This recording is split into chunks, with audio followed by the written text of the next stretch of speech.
Unitarian Universalism has what we call a living tradition, and we are not alone in this. However, it is of particular value and importance to us. By this, we mean that our tradition is always growing, always evolving, always learning new things. It is alive. And the thing that everything that is alive has in common is that it can change. Unitarian Universalism, in addition to being a living tradition, has also identified 6 sources of that living tradition. And they're all kind of large, broad sources that encompass a lot of different individual, distinct sources, moments, texts, experiences. And today we're talking about the first one, the direct experience of that transcending mystery and wonder, affirmed in all cultures, which moves us to a renewal of the spirit and an openness to the forces which create and uphold life. Now, a lot of times this source gets shortened to transcendent mystery and wonder, because we love to talk about mystery and wonder and transcendence in particular, because that word transcendence and the word transcendentalism are closely linked in our heritage. But let's talk grammar first. I used to be an English teacher. The source itself is not the transcending mystery and wonder, but the direct experience of that transcendent mystery and wonder. The source is the experience, the direct experience, not someone else's, but yours. And this, I think, is part of a larger movement within our culture. If you're plugged in the tech world at all, you may hear people talking about this more. I've heard it in philosophy, and I've heard it in tech. So tech philosophy, I guess, if you will. But the idea that we are living in the age of experience, the experiential age, which follows the information age, which followed the industrial age, which followed the agrarian age. And these ages are all particularly related to technology, right? The agrarian age, we are able to cultivate land. We have figured out how to plant seeds and grow crops.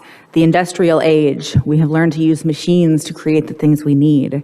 The information age, which is the age that we have been living in, most of us for a lot of our lives, where television and then the internet and social media, all of these things have made information the big currency. This is the thing that we use to make new things. And we're now entering what they call the age of experience, which means on the tech front, things like virtual reality and customized experiences and moving beyond the screen into a digital world that exists independent of any one particular location. But it also has a larger context. In the age of experience, we don't want to be told information. We want to be shown things. We want to have the experience for ourselves. It becomes personal. We value personal experience. Just because it hasn't been written in a book that has been published that's sitting on the shelf of a library doesn't mean that that information is not valuable when it comes from your own experience.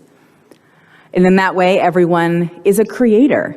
The creative potential is massive and complicated, because we all know that just because you can create something out there in the World Wide Web, that doesn't necessarily always make it wise. We still have to use our discernment. But there are less gatekeepers than there used to be. You know, you can think about broadcast news, Walter Cronkite era, versus the broadcast news entertainment networks that have cropped up in more recent years, compared to taking a veterinary tranquilizer because someone you saw on YouTube said it was a good idea.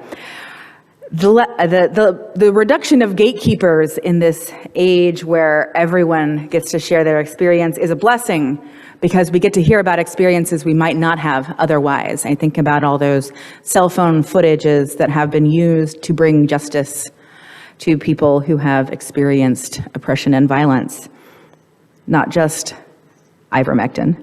It's a blessing and a curse, but it is definitely creative.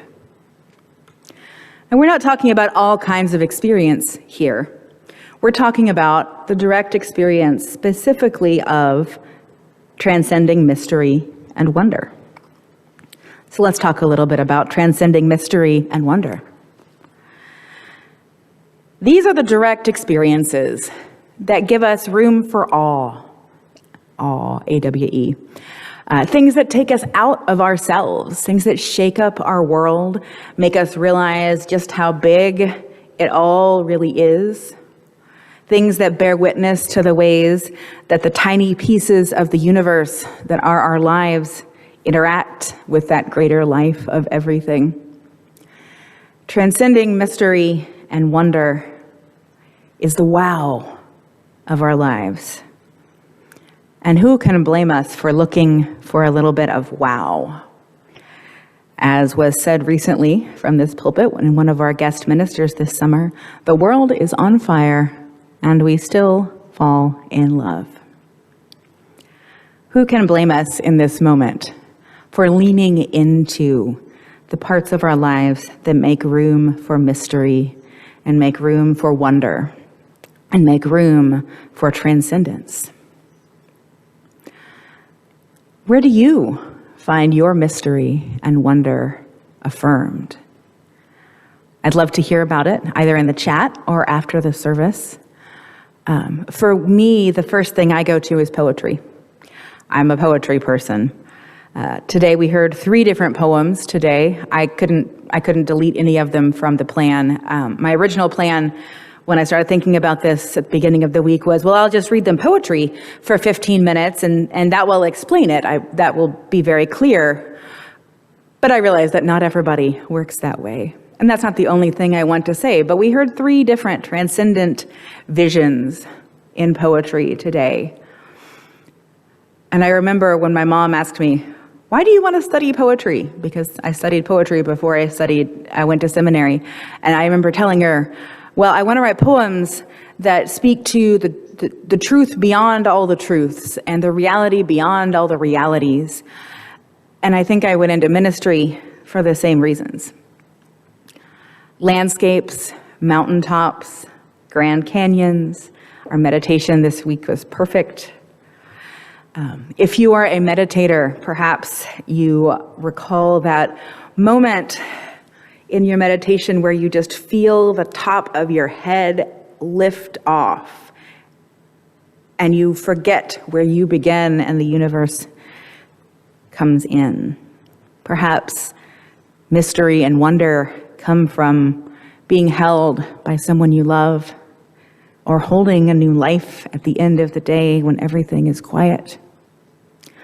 Maybe your transcendence is found at night under the stars with the crickets and the frogs singing around you. If you live in Conroe like me, I don't know about the woodlands in spring. Maybe y'all don't have crickets and frogs at night. So first thing I thought of was poetry. The second thing I thought of was Carl Sagan's Cosmos, which I first saw in college, and it completely changed my life. In it, he does this very low-tech evolution animation where he goes through the entire process of evolution from the very first single-celled organisms to the many forms of life that we see on the planet now. And I remember just being completely dumbfounded. I had been a religious person all my life. I had gone to Catholic church for 18 years, Catholic school. I was fairly well versed in the Bible and theology, and nothing had prepared me for how holy that felt. And it was not just the awesomeness of the thing I was beholding, which is the process of evolution on this planet, but an awareness of my place in it. It wasn't something out there that I was falling in love with. It was something that I was part of. The thing as well as the idea of the thing that I am a part of. And I think that's where the direct experience comes in this source. It's not enough to witness awesome and wonderful things. We must experience them. And we are also given a vision of what those direct experiences look like. They are affirmed in all cultures. They move us to a renewal of the spirit and to an openness to the forces which create and uphold life. And this source goes on to describe the quality of the experience. It doesn't say what that experience must be or what it must include, but the quality of that experience. Renewal of the spirit and openness to the forces which create and uphold life. These are the direct experiences that are part of our living tradition. Earlier in the service with my belief bag, I talked about how we carry our beliefs, but why is equally important. We carry the beliefs we carry in the way we carry them because not only are they formed and tested through our own experience and put through the sieve of our emotional, mental evaluation, but also because through them we are moved to a renewal of the spirit. We are brought to openness to the forces which create and uphold life. It is not enough to have the experience of transcendent mystery and wonder if we are not also moved, renewed, broken open. The beauty and transcendence lie in between the experience, why it moved us, and what it moved us to. It's about the ongoing relationships that we forge through our own beliefs and through our own experiences, which are rooted in the wisdom of those who have come before. It is not enough to do the thing. The thing must also do something to you. Now, I want to use a little visual aid to demonstrate how this all plays out, and hopefully we will be able to do this. Hey, shout out to the tech folks upstairs. Thank you. So to directly experience mystery and wonder connects us not just to how we carry our beliefs, but why we carry them. This why could be called transcendent centers of value and power, which is a very jargony phrase that I learned through the course of my leadership development before I got to seminary. And I was reminded of it again at General Assembly this year when I saw a presentation that brought in this lovely triangle again. And what we mean by transcendent centers of value and power is our core values. What is at the center of your life? Why do you gather in this congregation? What do you gather around? What do you rely on when times are hard? What do you gather to lift up in worship? If worship is coming together to lift up, what is worthy of our best time and attention? That is what goes at the top of the pyramid. On the bottom left, you see me, or you, or any individual. An individual has a relationship to their core values. We feel them in our hearts, we carry them with us at all times, and we think of this as the spiritual dimension of our lives. We rely on this spiritual dimension in our personal spiritual practices, things like writing, artwork, walking in nature, the things you do to fill yourself up that connects you to your personal core values. And you can see that the arrow that goes between those two things as a two-sided arrow, because I have a relationship to my core values and I cultivate them in my life. And so when they show up in my world, I recognize them. And when I see them, they remind me of those values and they change me. I am in relationship with my values, but they also have an impact on me, on the person that I am. So let's say, for the sake of argument and example, let's say that the core value we're working with today is love.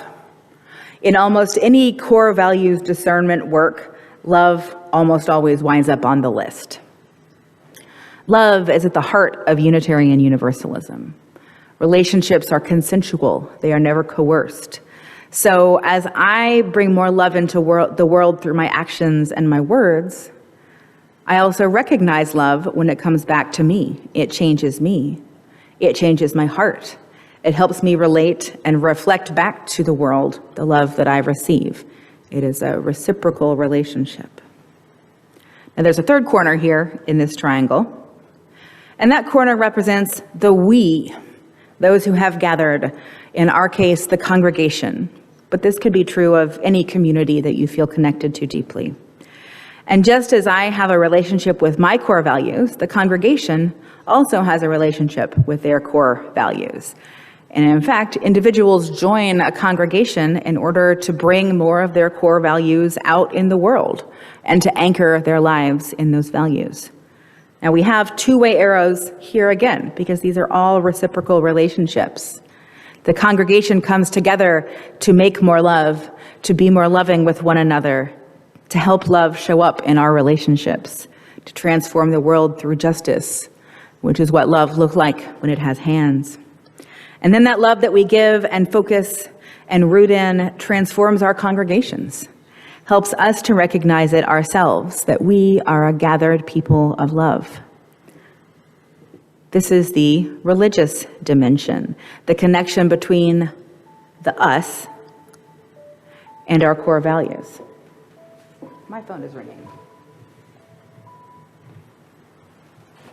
Always in beta, my friends, always in beta. We also have the two-way arrow between myself and my community. And this is the community dimension, the connective dimension of our lives. If we're still speaking in this language of love as a core value, we can see this maybe more clearly. We're not talking about me, myself, but when a new person comes into the congregation, and we are transformed as a congregation by that person's prophetic voice, by that person's wisdom, and the congregation changes that person, helps them to, we hope, tune into their core values and bring those values into their life. When we're talking about transcendent centers of value and power, when we're talking about core values, the things that we are in relationship with at the heart of our congregation, we are talking about process theology or process philosophy. We're talking about the way in which our values move and shape us and how we are moved and shaped by them. It's the process that changes us. It's the process that we root into. It is the process by which we are transformed. Last week in our benediction, I shared some words of wisdom that have felt deeply rooted in my own direct experience in recent months. And they're from a blog post called The Second Marathon. And they suggest that as we enter a new normal, our second marathon has begun. And written by Reverend Jenny Smith, she says, "Problem is, our bodies are still recovering from the first marathon. Maybe the answer is to stop running the second race. What if we looked at each other and gently nodded, slowed our forced jog, and started walking together? What if we walked our second marathon, side by side, no racing, no competing with anything or anyone?" And it struck me because of a lot of whys, a lot of those big whys, why we believe the things we believe. Why did this touch me? Why did I share it with you? Because exhaustion is real. It carries real consequences, not just physical and mental, but also spiritual. Because we have all learned together and separately what our limits are and what happens when we don't have any choice but push past them. Because this community is an antidote to the lie that we are never enough, never deserving of taking a break, never allowed to choose an easy road. What matters is not how fast we arrive somewhere, but how many of us make it over the finish line together. Because if we're not doing this together, we're not really doing this at all. So, my friends, let's walk the slow race. We can put these values at the center in this moment. Let's make time to catch our breath, make space to reflect and recommit to what matters in our lives and in our lives together. In the coming year, in the coming months, we will talk a lot about what this congregation's core values are and what lies at the heart of Northwoods and what that means in terms of our vision for the future. You might even get sick of hearing about it. But underneath it all, I hope that first and foremost, we are asking each other, where is love showing up in your life? What pulls you back into love? How do you know love when you encounter it? How do you create love? How is it alive in this congregation? And how does it transform you? In the words of Jenny Smith, here's to the second marathon. I'm with you, friends. I'll be over in the slow walkers crew that laughs and takes a lot of breaks. Want to join me? I imagine that love will surprise us again.